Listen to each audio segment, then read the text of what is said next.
Mendengar raungan yang menggelegar, Huang Yunsao menyaksikan telapak tangan Qin Chen menghancurkan topeng Sein Yuan-nya, dan kemudian mencengkeram lehernya dengan keras. Penatua Huang Yun berjuang keras, dan hatinya sangat kesal.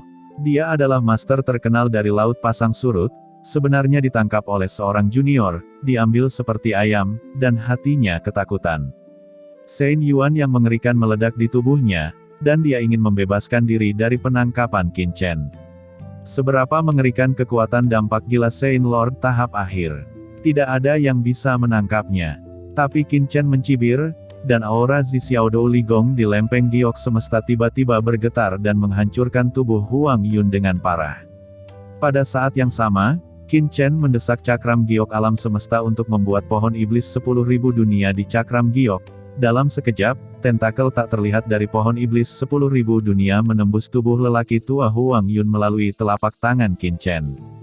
Huang Yunsao langsung ditekan oleh Qin Chen, tidak bisa bergerak sama sekali. Semua kekuatan di tubuhnya diblokir, seolah-olah dia telah menjadi orang yang tidak berguna. Ditemani oleh teriakan lelaki tua Huang Yun, mendiang Sein Master ini, yang dipegang oleh tangan Qin Chen, wajahnya pucat, dengan noda darah di sudut mulutnya, tidak bergerak, seolah-olah dia menderita luka serius.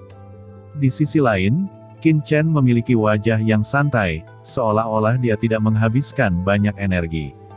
Setelah hanya selusin napas, Master Suci tahap akhir veteran yang telah berada di Laut Pasang Surut selama ribuan tahun ini benar-benar ditangkap oleh Qin Chen dalam waktu kurang dari setengah cangkir teh.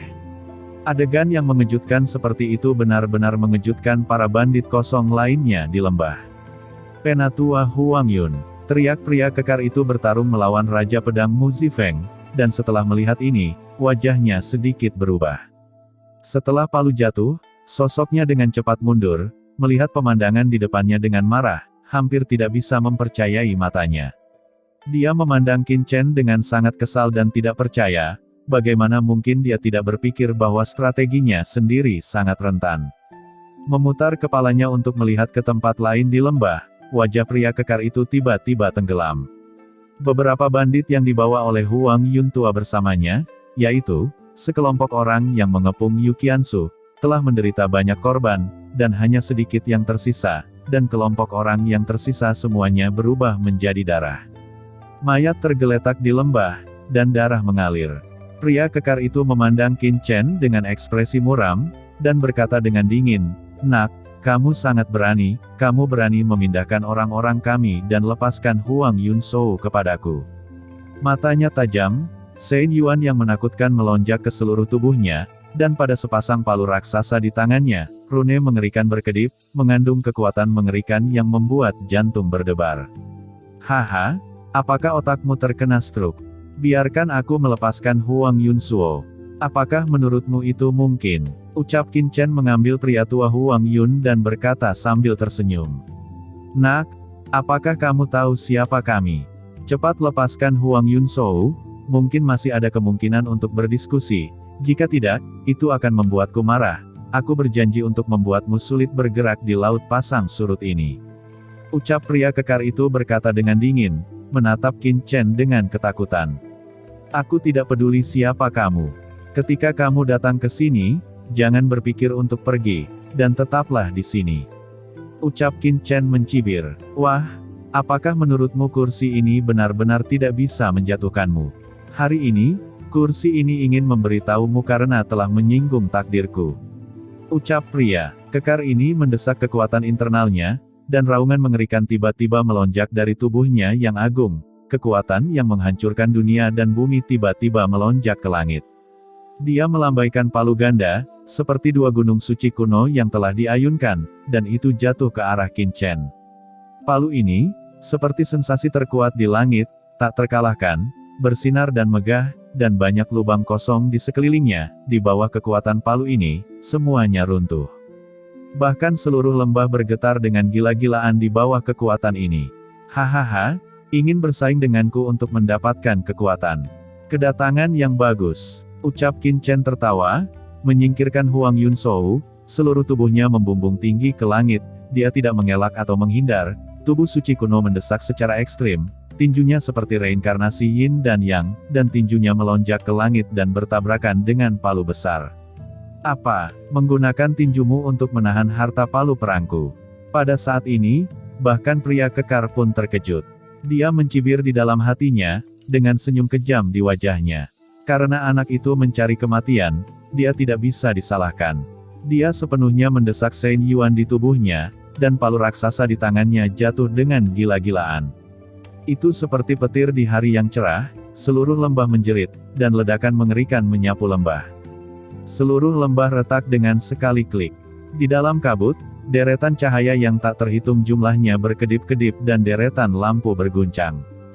Di bawah pukulan Qin Chen, seluruh tubuhnya terkejut, kekuatan pria kekar ini sedikit lebih menakutkan daripada pria tua Huang Yun. Dengan palu turun, tubuh Qin Chen melonjak dan tubuhnya terguncang. Jika Qin Chen yang baru saja menembus Saint Lord jangka menengah, bahkan jika itu bisa diblokir oleh palu ini, dia masih akan terluka.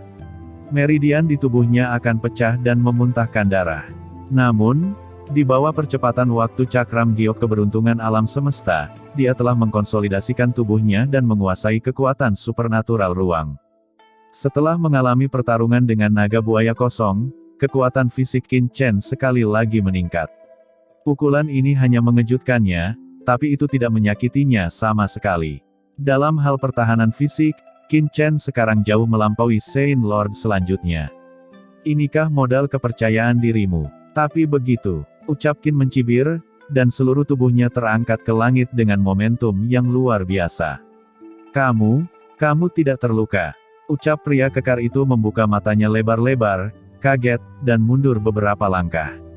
Aku akan terluka. Hahaha, pemuda ini tahu bahwa Anda sedang menyergap di sini.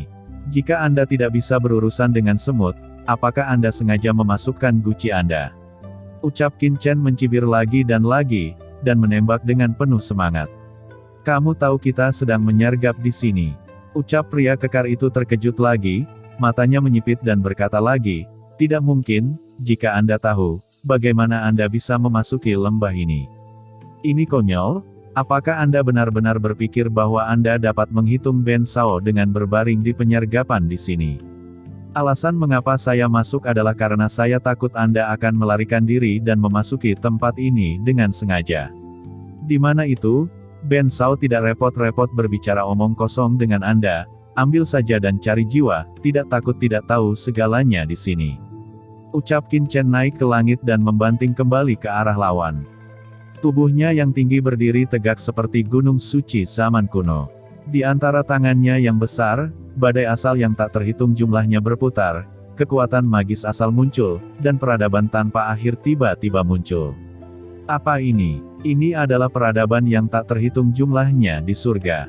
Bagaimana mungkin dia sendiri yang memiliki kekuatan peradaban yang begitu mengerikan? Sungguh kekuatan yang mengerikan. Ucap pria kekar itu hampir jatuh rongga matanya. Dari tinju Qin Chen, dia sepertinya melihat kekuatan peradaban dari seluruh alam surgawi, hukum dan peradaban yang tak terhitung jumlahnya, yang masing-masing memiliki efek magis membalikkan matahari dan bulan dan menyusup ke misteri hantu dan dewa, yang mengejutkannya. Dan kamu, sekelompok bandit kosong, cukup berani untuk mengepung Ben Sao di sini. Ucap Qin Chen tidak menjawab kata-kata pria kekar itu, tetapi dia membalikkan telapak tangannya dan meninju 3 pukulan ke udara. Di antara 3 pukulan, ombak melonjak, dan energinya sekuat gunung, dan kehampaan antara langit dan bumi hancur, dan kelompok master bandit kehampaan dibombardir dengan gila-gilaan. Tidak, keluar, mendekati master kedua, anjing ini ganas, korbankan harta suci dan membuka formasi besar. Tidak peduli seberapa sengitnya, kita pasti bisa membunuhnya jika kita bergandengan tangan.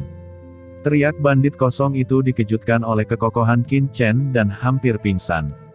Qin Chen sendirian menghadapi begitu banyak dari mereka, dan mengambil inisiatif untuk menyerang. Satu persatu, mereka semua ketakutan, tetapi pada saat ini, mereka secara paksa bergabung, semua orang bersatu, terus berubah, dan mengorbankan banyak harta suci yang kuat, semuanya dengan harta suci teratas, perubahan yang melonjak, mencapai pria kekar. Selain itu, di tengah kabut, barisan besar muncul, mengembangkan niat membunuh yang mengerikan, muncul di lembah ini, menjebak semua orang yang hadir. Sao Chen melihat ini, wajah Yu Qiansu sedikit berubah, dan dia bersuara rendah dan ingin membantu. "Qiansu, jangan bergerak, serahkan saja orang-orang ini kepadaku," ucap Qin Chen mencibir. Dia telah merencanakan untuk memverifikasi kultivasi seni bela dirinya sejak lama. Menghadapi banyak serangan, dia tetap tidak bergerak dan menembak seperti kilat. "Huff, nak, kamu terlalu gila. Jika demikian, aku akan melawanmu sampai mati untuk melihat siapa yang akan mati," ucap pria kekar itu menunjukkan cahaya ganas di matanya, tubuhnya bergetar, dan dia melangkah keluar dalam satu langkah. Di palu raksasa di telapak tangannya, cahaya suci dilepaskan, dan kaisar turun di tengah serbuan kekerasan, dan dia dikelilingi oleh aturan suci yang tebal. Setiap hukum master suci sangat tebal, berubah menjadi naga, mengaum dan melonjak, terjerat di palu raksasa, dan menghancurkannya dengan panik. "Jika kamu tidak melihat peti mati, kamu tidak akan meneteskan air mata," kata Qin Chen menyaksikan pria kekar itu sekali lagi menembak dan membunuhnya. Dia tidak bisa menahan senyum dingin, tetapi dia tidak berhenti sama sekali. Dia memainkan tinju ajaib asli dan niat membunuh. Qin Chen mengambil langkah maju, dan peradaban asal tak terbatas muncul di belakangnya.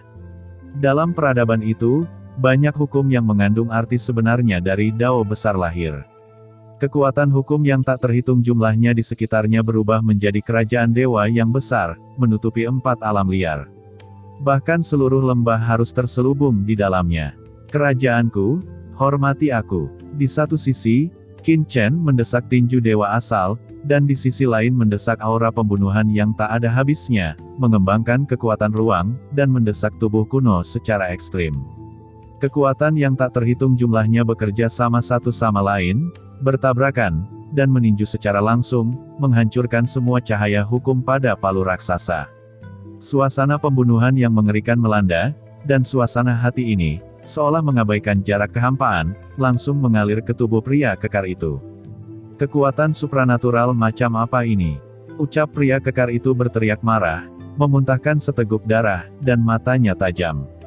Di atas palu, dia mengerahkan kekuatannya lagi, dan cahaya ilahi yang tak terhitung jumlahnya keluar dari tubuhnya dan memadat menjadi kerajaan abadi di tangannya. Pria kekar ini berusaha mati-matian, kekuatannya meroket lagi dalam sekejap. Namun, kekuatan Qin Chen saat ini telah mencapai titik di mana ia dapat dikurangi dengan satu kekuatan, dan dia tidak takut dengan serangan apapun. Di atas palu perang, cahaya perkasa bermekaran. Meskipun lapisan menembus kekosongan dapat merobek hukum guru suci tahap akhir, di bawah tubuh konyol Qin Chen dan tubuh ilahi cahaya bulan, itu tidak ada gunanya. Saat Qin Chen melangkah maju, aura pedang yang menakutkan tiba-tiba muncul di tubuhnya, aura pedang abadi, warisan menakutkan dari sekte pedang surgawi, dan itu dipotong dengan satu pedang. Aura pedang yang mencapai langit berubah menjadi kekuatan abadi. Pedang itu jatuh, dan kekosongan itu langsung terkoyak. Cahaya abadi pada palu perang terbelah, dan puing-puing beterbangan. Pada saat berikutnya, semua orang melihat bahwa pria kekar itu terbang karena malu, dan di dadanya, tanda pedang dengan tulang yang dalam muncul. Pada bekas pedang, darah menetes, dan hukum terus mengalir ke dalamnya. Orang-orang bandit kosong semuanya terpana, dan mereka menghirup udara dingin. "Pemimpin kedua, apakah kamu baik-baik saja?" ucap semua bandit Void berkata dengan ekspresi terkejut. "Sialan, nak, aku akan bertarung denganmu hari ini, bahkan jika aku mati, aku akan memberitahumu betapa buruknya bandit Voidku," ucap pria kekar ini memiliki mata yang tajam, dan gelombang Shen Yuan yang menakutkan tiba-tiba menyapu tubuhnya. Dia menyemburkan seteguk darah lagi dan hendak menerkam Qin Chen. Qin Chen mencibir. Saat dia akan melakukannya lagi, alisnya tiba-tiba berkerut, dan kemudian dia melihat kepulan darah menyelimuti pria kekar itu, dan dia tidak bisa melihatnya sama sekali. Segera setelah itu, kabut darah bergoyang dan menghilang langsung ke titik itu, berubah menjadi cahaya pelangi dan menuju bagian dalam lembah. Qin Chen dengan cepat melarikan diri ke arah yang berlawanan. "Ini," gumam Qin Chen tertegun ketika melihatnya, dan untuk sesaat benar-benar terpana. Dia tidak menyangka pria kekar ini berteriak begitu keras dan sangat keras. Dia benar-benar tidak akan membuat Qin Chen merasa lebih baik bahkan jika dia mati, dan dia ingin bertarung dengannya dan berakhir bersamanya, tetapi pada akhirnya, itu hanya untuk menutupi dirinya melarikan diri. Kelicikan tua yang berbahaya, ucap Qin Chen berkata dalam hati, matanya penuh penghinaan, dan pada saat yang sama mencibir menyingkat kekuatan ruang di tangannya, membanting ke dalam kehampaan, dan berteriak, bangun. Dalam sekejap, semburan cahaya yang mengerikan melonjak di lembah, dan pria kekar itu tiba-tiba berhenti di lembah. Apa? Pembentukan formasi, ucap pria kekar itu melihat formasi di atas kepalanya dengan ketakutan. Kapan lawan mengatur formasi di sini? Di sisi lain, bandit Void lainnya melihat pemandangan ini, dan hati mereka menjadi dingin. Bahkan bos kedua mereka siap untuk melarikan diri, apakah kekuatan bawahan mereka mampu untuk melawan Qin Chen? Tapi yang membuat mereka merinding adalah mereka mencoba yang terbaik di sini, mereka tidak menyangka bahwa pada saat krisis, bos kedua mereka akan meninggalkan mereka tanpa ragu-ragu, dan melarikan diri sendirian bahkan tanpa menyapa. Pemimpin kedua, kamu, ucap banyak orang tampak sedih dan marah. Mereka tidak memiliki banyak kepercayaan untuk mengalahkan Qin Chen, dan sekarang pemimpin kedua seperti ini, membuat mereka mengerti bahwa jika mereka tetap tinggal, mereka pasti akan mencari kematian mereka sendiri. Pergi, jangan bicara omong kosong, masuki lembah, desak formasi ruang, dan pergi dari sini. Ucap pria kekar itu memerah, dan membuat teriakan yang menentukan. Semua orang buru-buru mundur dari lingkaran pertempuran dan terbang dengan gila-gilaan menuju kilatan jauh di dalam lembah. Mereka berpikir seperti pria kekar, karena mereka tidak dapat melarikan diri dari Qin Chen, mereka hanya dapat mengandalkan kekuatan susunan ruang angkasa. Selain mengatur susunan yang terperangkap di lembah ini, mereka juga mengatur susunan ruang. Selama mereka dapat menggunakan susunan ruang untuk pergi dari sini, mereka dapat melarikan diri dari bencana. Tanpa diduga, Qin Chen tidak bermaksud menghentikannya sama sekali, tetapi berdiri di udara dengan ekspresi tenang, menyaksikan mereka melarikan diri. Hanya senyuman lucu di sudut mulutnya yang membuat pria kekar dan yang lainnya menjadi waspada. Hanya saja saat ini, mereka tidak memiliki pikiran lain, tetapi bergegas ke dalam kabut jauh di dalam lembah, dan segera mendesak formasi di dalamnya, ingin pergi dari sini. Namun, tidak terjadi apa-apa. Dalam penantian banyak bandit kosong, Space Array yang seharusnya segera beroperasi seperti benda mati, tanpa mengeluarkan suara, apalagi mentransmisikan semua orang. Apa yang sedang terjadi? Tanya pria kekar dengan wajah berat. Array ajaib, tidak ada tanggapan. Ucap seorang bandit kosong yang tahu sedikit tentang susunan itu menjawab dengan pucat. Kok tidak ada tanggapan? Biarkan aku mencobanya. Saat dia berbicara, wajahnya pucat, dia buru-buru maju. Selangkah, secara pribadi mendesak formasi. Namun hasilnya tetap sama, lingkaran sihir luar angkasa ini sepertinya sudah kehilangan keefektifannya dan tidak berfungsi sama sekali. Sesosok tiba-tiba muncul dari kabut, dengan tawa aneh di mulutnya, dan langkah demi langkah berjalan masuk. Itu adalah Qin Chen. Jangan coba-coba, formasi besarmu telah dihancurkan oleh Ben Sao, jika tidak, itu akan memberimu kesempatan untuk pergi. Ucap Qin Chen membuka mulutnya dengan mencibir, meremas tangannya, dan tiba-tiba cahaya yang menakutkan muncul. Formasi besar dalam kabut berubah menjadi formasi serangan pada waktu yang tidak diketahui, dan dengan marah membombardir kelompok bandit kosong. Tiba-tiba, raungan yang mengguncang langit bergema, dan seluruh lembah akhirnya tidak dapat menahan kekuatan ini, dan celah yang tak terhitung jumlahnya terbuka. Pada saat ini, wajah Qin Chen tiba-tiba berubah sedikit, karena dari celah yang retak, rasa dingin yang mengerikan melanda di sini, dan celah seperti saluran dunia yang gelap muncul di sini, dan keluar energi sihir hitam darinya. Energi iblis. Bagaimana bisa ada energi magis di sini? Pikir Qin Chen, wajahnya tiba-tiba berubah.